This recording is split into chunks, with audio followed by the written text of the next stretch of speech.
மாயையின் அறிவியல் விளக்கத்தையே உங்களுக்கு தருகிறேன். மாயை என்பது உலகத்தை பற்றிய உங்கள் கருத்துக்கள் மட்டுமே, உலகம் அல்ல. திருமூலர் வாக்கியம். மரத்தை மறைத்தது மாமத யானை, மரத்தில் மறைந்தது. மாமத யானை பரத்தை மறைத்தது. பர முதல் பூதம் பரத்தில் மறைந்தது. பர முதல் பூதம் பொன்னை மறைத்தது. பொன் அணி பூஷணம் பொன்னில் மறைந்தது. பொன் அணி பூஷணம் தன்னை மறைத்தது. தன் கரணங்களே தன்னில் மறைந்தது. தன் கரணங்களே. இப்பாடலின் அர்த்தம்: மரத்தை மறைத்தது யானை, மரத்தில் மறைந்தது யானை. உங்கள் கண்ணுக்கு மட்டும் தெரியும். பொன்னை மறைத்தது நகை, பொன்னில் மறைந்தது நகை. உங்கள் மனதுக்கு மட்டும் தெரியும். மாயை உங்கள் கருத்துக்கள் மட்டுமே, உலகம் மாயை அல்ல. உதாரணம்: நீங்கள் ஒரு கோப்பையை பார்க்கிறீர்கள். உங்கள் மனதில் இது கோப்பை என்ற கருத்து உள்ளது. அந்த கருத்து மாயை, கோப்பை மாயை அல்ல. உங்கள் மனதில் இருக்கும் உலகத்தை பற்றிய தவறான கருத்துக்கள் மட்டுமே மாயை.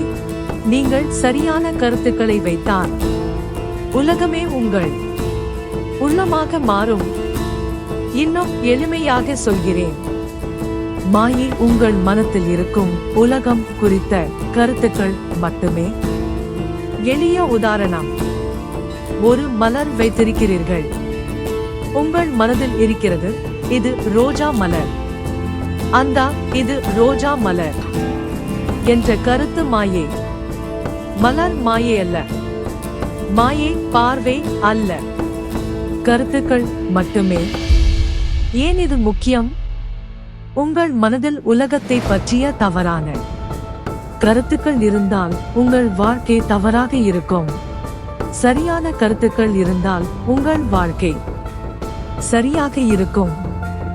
மாயை என்பது உலகத்தை மறைப்பது அல்ல, உங்கள் சுயத்தை மறைப்பது. உங்கள் மனதில் இருக்கும் கருத்துக்கள் இவ்வளவு சக்தி வாய்ந்தவை. சுத்தமான மனதில் தானாக சரியான கருத்துக்கள் வரும். சுத்தமான மனதில் வரும் கருத்துக்கள் தான் உங்கள் வாழ்க்கையை சரியான பாதையில் செலுத்தும். மனதை இயக்காதீர்கள், மனதை அனுபவிக்கவும். மனம் ஒரு கருவி, அதை நீங்கள் பயன்படுத்துங்கள். அது உங்களை பயன்படுத்த அனுமதிக்காதீர்கள். முதலாவது போதை. பூதம் மாயை. மரத்தை பார்த்தால் பூதங்களை காண்கிறீர்கள், அதுபோல் உண்மையை பார்க்கும் போது மாயையை காண்கிறீர்கள். இரண்டாவது பொன் பூஷணம் மாயை. பொன்னை பார்க்கும் போது அவ்வப்போது ஒரு குறிப்பிட்ட ஆபரணம் மட்டுமே நினைவுக்கு வருகிறது, அவ்வாறே போது பொன் மறைக்கப்படுவது.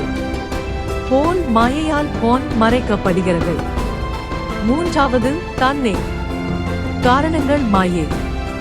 தன்னை காணும் போது காரணங்களை காண்கிறீர்கள் என்றால் அதுபோல உன்னிடம் உள்ள அனுபவங்களால் நீ மறைக்கப்படுகிறாய். மாயை உருவாகும் 3 நிலைகள். 1. பார்வை மாயை.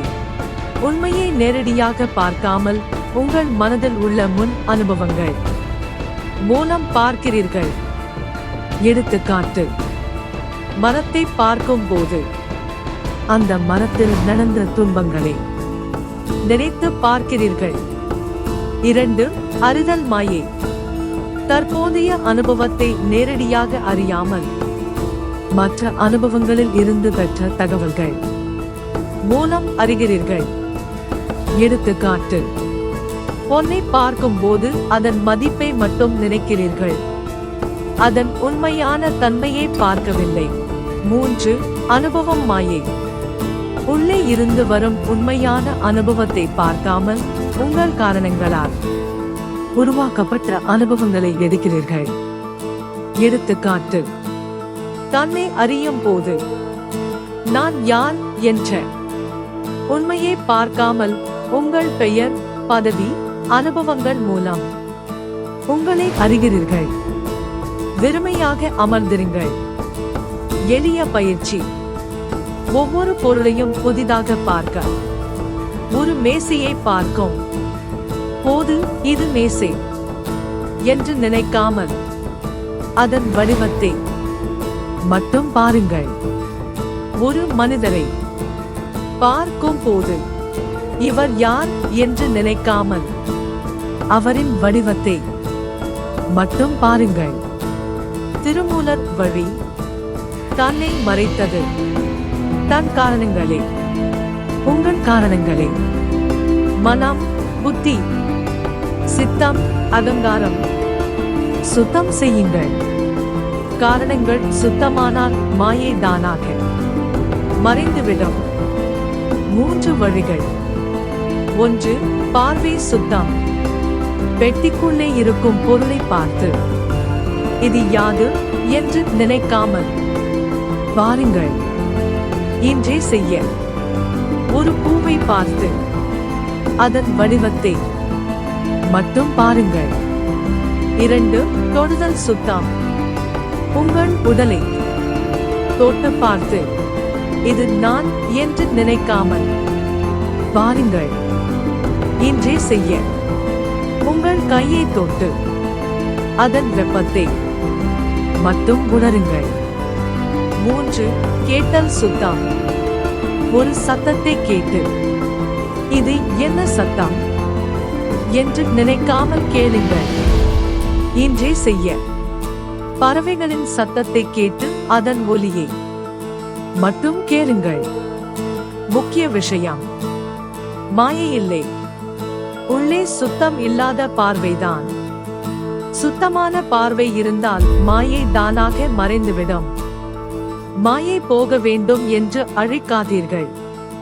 பார்வையை சுத்தம் செய்யுங்கள். தெரியும்.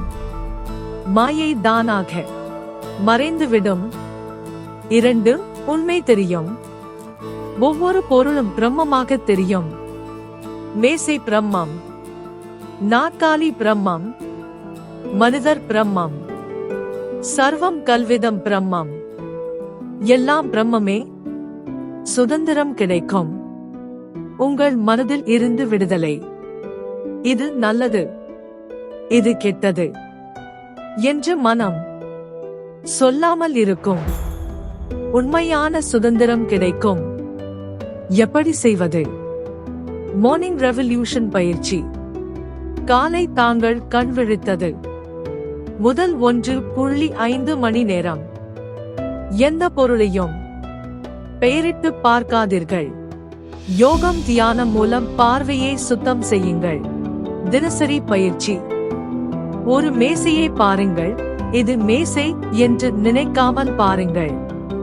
அதன் வடிவத்தை மட்டும் பாருங்கள். அதன் நிறத்தை மட்டும் பாருங்கள். அதன் அளவை மட்டும் பாருங்கள். உடனடி அனுபவம். இப்போதே செய்ய. உங்கள் கையை பாருங்கள். இது என் கை என்று நினைக்காமல் பாருங்கள். அதன் வடிவத்தை மட்டும் பாருங்கள். உடனே அனுபவிக்கலாம். மையக்கரு இதுதான். பார்வை சுத்தம், மாயை மறைவு, பிரம்ம தரிசனம். தன்னை உணர்வோம். நாமே மிகப்பெரிய சக்தி மையம் என்பதை அறிவோம். மீண்டும் நாளை சந்திப்போம், சிந்திப்போம், செயல்படுவோம். நன்றி, நல்வாழ்த்துக்கள். ஓம் சிவ சிவ ஓம்.